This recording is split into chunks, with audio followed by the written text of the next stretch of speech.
Assalamualaikum warahmatullahi wabarakatuh. Anak-anakku sekalian, mari kita lanjutkan materi bab kedua tentang ketentuan Undang-Undang Dasar 1945 dalam kehidupan berbangsa dan bernegara. Dan sub pokok bahasan yang akan kita bahas dalam bab ini, yang pertama, wilayah negara kesatuan Republik Indonesia, kedudukan warga negara dan penduduk Indonesia, kemerdekaan beragama dan berkepercayaan di Indonesia. 4. Sistem pertahanan dan keamanan negara Republik Indonesia. Marilah kita dimulai dengan wilayah negara kesatuan Republik Indonesia. Kita memetakan wilayah negara kesatuan Republik Indonesia adalah negara kepulauan. Hal ini ditegaskan dalam pasal 25A Undang-Undang Dasar 1945 bahwa NKRI adalah sebuah negara kepulauan yang bercirikan Nusantara dengan wilayah yang batas-batas dan hak-haknya ditetapkan dengan Undang-Undang Dasar. Adanya ketentuan ini dimaksudkan untuk mengukuhkan kedaulatan wilayah NKRI di tengah potensi perubahan batas geografis sebuah negara akibat gerakan separatisme, sengketa perbatasan antar negara, atau pendudukan oleh negara asing.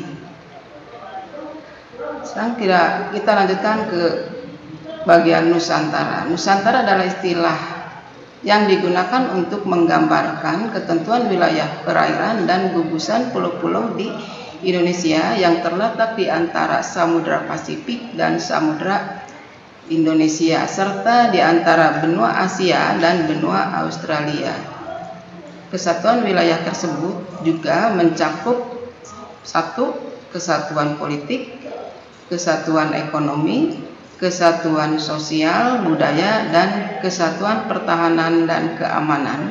Dengan demikian, meskipun wilayah Indonesia terdiri dari ribuan pulau, tetapi semuanya terikat dalam satu kesatuan negara, yaitu Negara Kesatuan Republik Indonesia atau NKRI.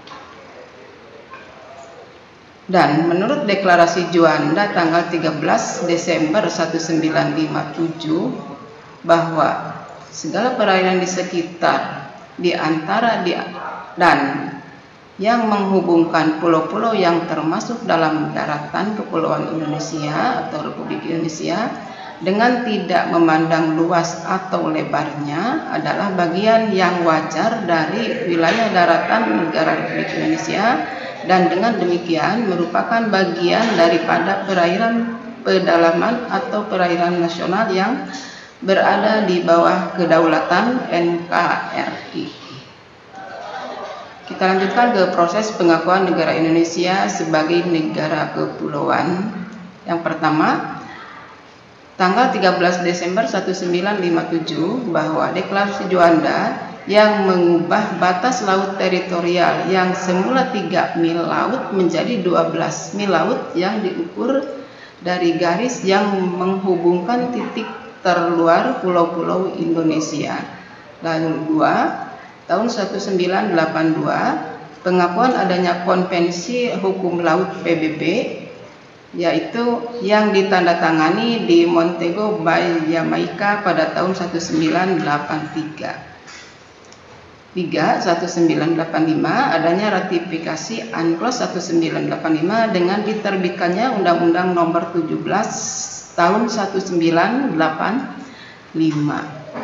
Kita lanjutkan ke 3 macam wilayah laut Indonesia. Yang pertama, laut zona teritorial, zona landas kontinen, dan zona ekonomi eksklusif. Mungkin itu saja untuk materi. Akhirnya, assalamualaikum warahmatullahi wabarakatuh.